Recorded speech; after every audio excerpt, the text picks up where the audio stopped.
Keir Starmer sees military spending as a key plank of Labour's overall economic growth plan for Britain. More money is being spent on the military, more money, public money, is going to arms corporations. Is this really the best way of promoting Britain's economic growth?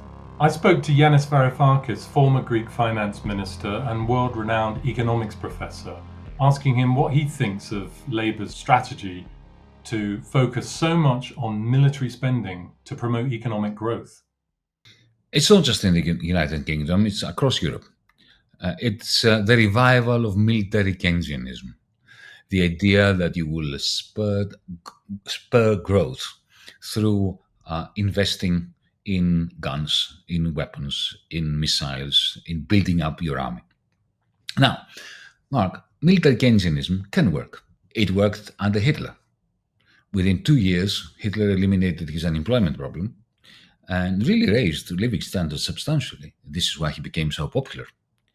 Now, the problem with that is if you make the factories work at full blast, producing tanks and ammunition and bullets and all that stuff, at some point the warehouses fill up. And then politically it's very difficult to explain why you keep spending money when your warehouses are full. So you need to empty them. And the only way of emptying them is by starting a war, which is what Hitler did. The Americans have applied, after 1945, military Keynesianism to the full. The military-industrial complex is effectively the industry policy that the United States didn't have, but it is an industry policy which has remarkable efficiency and conduits. The Pentagon is essentially the means by which the American macroeconomy is stabilized. When Lockheed Martin goes to the Pentagon and seeks 600, 700 billion for the new fighter jet, whatever, it's given the money, but under conditions. You'll make the wings in Missouri. You'll make the wheels in Minnesota. You'll make the fuselage in Mississippi. This is the equivalent of, in Britain, the Northern Bridge, kind of Northern England growth model. So it is their economic industrial plan, the military-industrial complex, military Keynesianism. But that's why they need to have a war every year or so.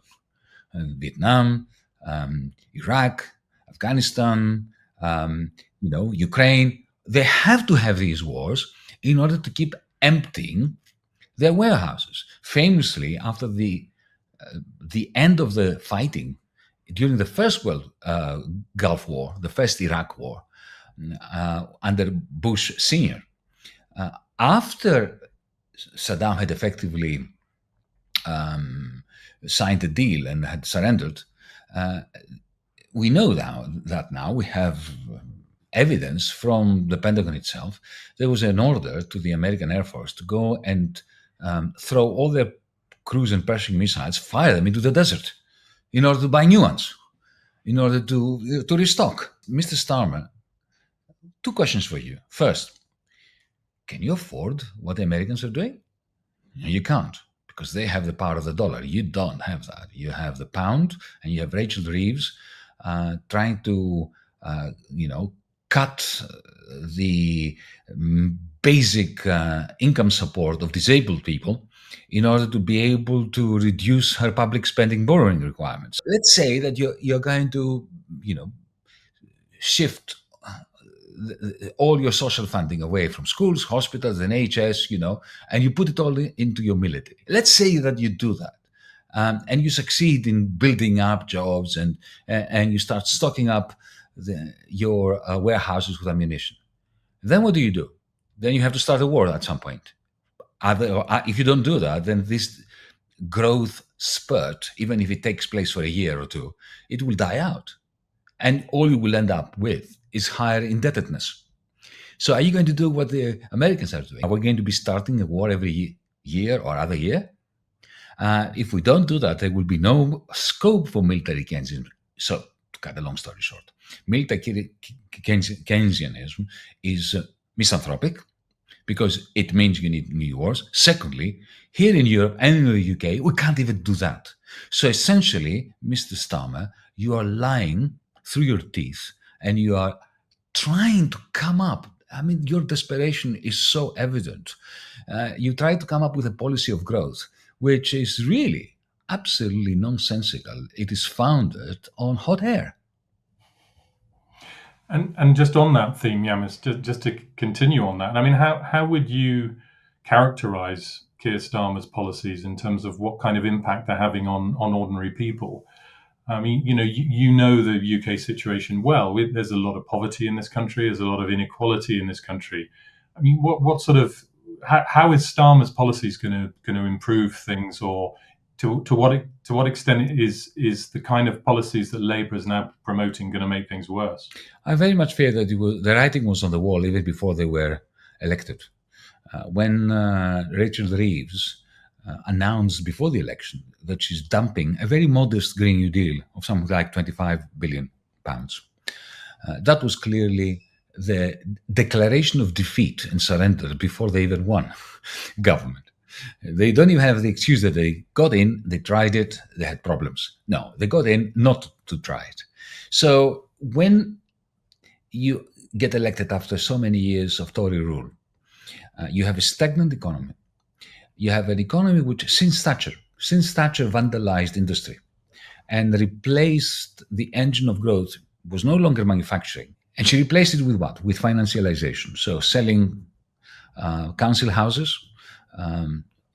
People were given council houses for half their market value, but by getting a loan from the bank. So the housing market was financialized, house prices went up, created a false sense of new wealth that gave rise to another wave of indebtedness, and that created the Thatcher economic miracle, which was all based on a Ponzi scheme, essentially, because the moment house prices stop rising faster than average earnings, then this whole thing collapses.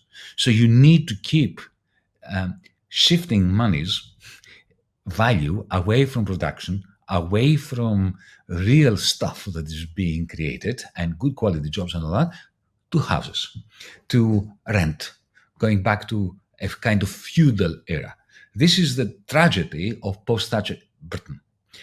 Labour never came to terms with that, never criticized that, never had a plan for that. Tony Blair and Gordon Brown effectively turbocharged the Ponzi scheme that they inherited from Thatcher.